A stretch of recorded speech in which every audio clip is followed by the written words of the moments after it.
Licence কে দিয়েছিল?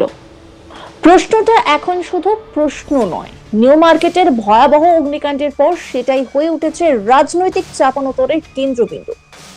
নজনের মৃত্যু, একের পর এক উঠে আসা গাফিলতির অভিযোগ, আর তার মধ্যেই পুরনো প্রশাসনের দিকে সরাসরি আঙুল। অগ্নিমিত্র পাল যে প্রশ্ন তুলেছেন তাতে নতুন করে সামনে এসেছে আরো বড় প্রশ্ন। নিয়ম না মেনে যদি বছরের পর বছর হোটেল ব্যবসা চলে থাকে, তাহলে সেই অনুমতি এলো কোথা থেকে? ট্রেড লাইসেন্স দিল কে? বিদ্যুৎ সংযোগী বা মিলল কিভাবে? আর এত কিছুর পরেও কি কাউকে দায় নিতে হবে না? নিউ মার্কেট থানা এলাকার একটি 5তলা বাড়িতে একাধিক হোটেল চলছিল বলে অভিযোগ। ছোট ছোট ঘর, সংকীর্ণ যাতায়াতের রাস্তা, নেই পর্যাপ্ত জরুরি বেরোনোর ব্যবস্থা।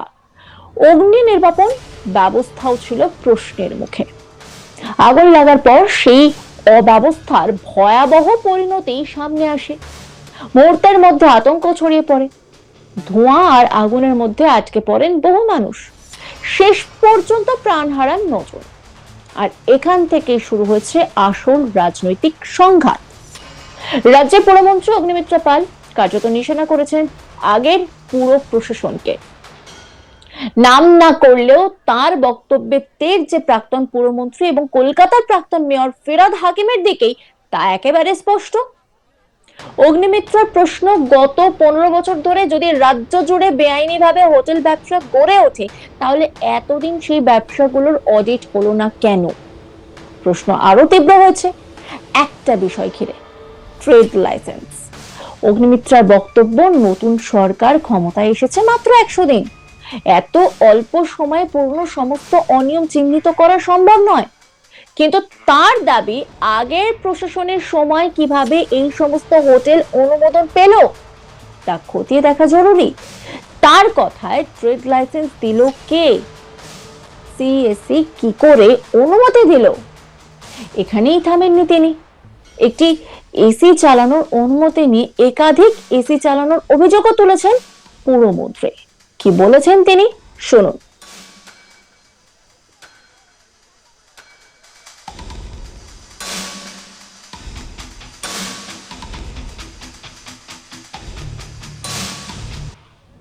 দেখুন, দোষ দেওয়া, দোষ এ করা, আমি দিল্লির সরকারকে দোষ দেবো, বিজেপি আমাকে দোষ দেবে, এই দোষ দেওয়া নিয়ে আবার এক বছর বাদে আবার আমরা।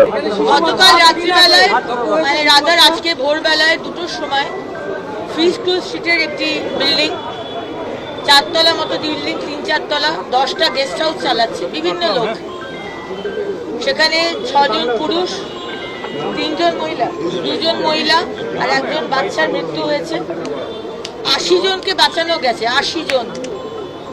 আজকে পুলিশ এবং ফায়ার ব্রিগেড দুর্দান্ত কাজ করেছে। কিন্তু এই ধরনের যারা হোটেল চালাচ্ছেন, কিভাবে চালাচ্ছেন? ট্রেড লাইসেন্স কি করে পাইল? সিএসসি কি করে পারমিশন দিল? কারেন্ট দিল কি করে? ফায়ার লাইসেন্স কি করে পেল? এগুলো দেখার বিষয়।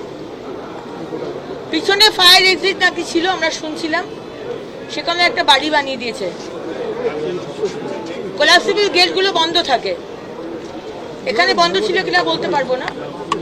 তাই তদন্ত হোক এবং নিশ্চিন্ত থাকুন, আমাদের শুধু 100 দিন হয়েছে। আমরা একটা টিম গঠন করছি এবং এই কেএমসি এবং প্যান বেঙ্গল এই ধরনের হোটেল যারা চালাচ্ছেন ইলিগালি,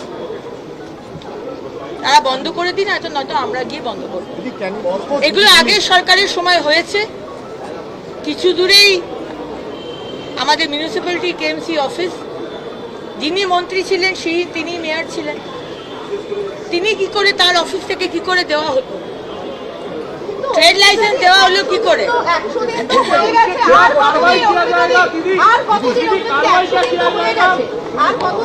হাজার হাজার লক্ষ লক্ষ এরকম হোটেল সারা প্যান বেঙ্গলে রয়েছে। 100 দিনের মধ্যে আগে এখানে রয়েছে, আজকে বড় বাজারে রয়েছে, আজকে হাওড়াতে রয়েছে, আজকে দমদমে রয়েছে, সব জায়গাতে রয়েছে। এগুলোকে টিম বানিয়ে ইমিডিয়েটলি যাতে দেখা হয়। আমাদের 27টা বিল্ডিং আইডেন্টিফাই করলাম তারাতলার ঘটনার পরে। 1 মিনিট, তারাতলার ঘটনার পর 27টা বিল্ডিংকে আইডেন্টিফাই করে স্টপ ওয়ার্ক করে দেওয়া হয়েছে। 27টা বিল্ডিং শেষ নয়, আরো অনেক বিল্ডিং আছে। 100 দিনের মধ্যে সব আইডেন্টিফাই করা সম্ভব নয়। আমরা মেশিন নই। আমাদের ইন্টেনশনটা হচ্ছে আমরা ইলিগাল কাজ করতে দেব না। দেখুন, মেয়রের বিরুদ্ধে এবং আগের ইউডিএম এর মন্ত্রীর বিরুদ্ধে ব্যবস্থা হবে কিনা রিপোর্ট আমরা মাননীয় মুখ্যমন্ত্রীর কাছে পেশ করব। এ বিষয়ে রাজ্যের প্রাক্তন পুর ও নগর উন্নয়ন মন্ত্রী ও কলকাতা পুরসভার প্রাক্তন মেয়র ফিরহাদ হাকিম বলেন, কাউকে দোষারোপ করে কোনো লাভ নেই। বর্তমান পুরমন্ত্রী যেটা বলছেন সেটা রাজনীতি।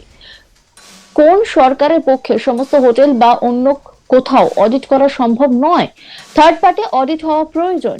2025-এর অগ্নিকাণ্ডের পর আমরা চেষ্টা করেছিলাম, প্রস্তাব দিয়েছিলেন থার্ড পার্টি অডিটের। নির্বাচন চলে আসায় সেটা সম্ভব হয়নি। কি বলেছেন ফিরহাদ হাকিম, শোনো।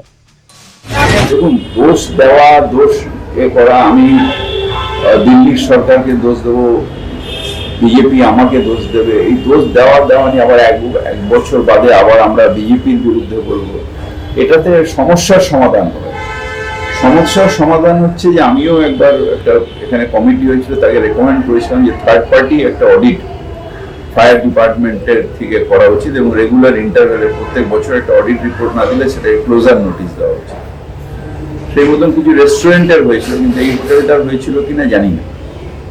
তো নিয়ম হচ্ছে যে একটা অডিট রিপোর্ট দেওয়া উচিত এবং থার্ড পার্টি একটা অডিট করা উচিত। গভর্নমেন্টের পক্ষে যা স্টাফ, যে কোনো গভর্নমেন্ট, সেটা এই গভর্নমেন্টেরও যা স্টাফ, তাতে পর্যাপ্ত না যে সব বসে বসে নিজেরা চেক করবে।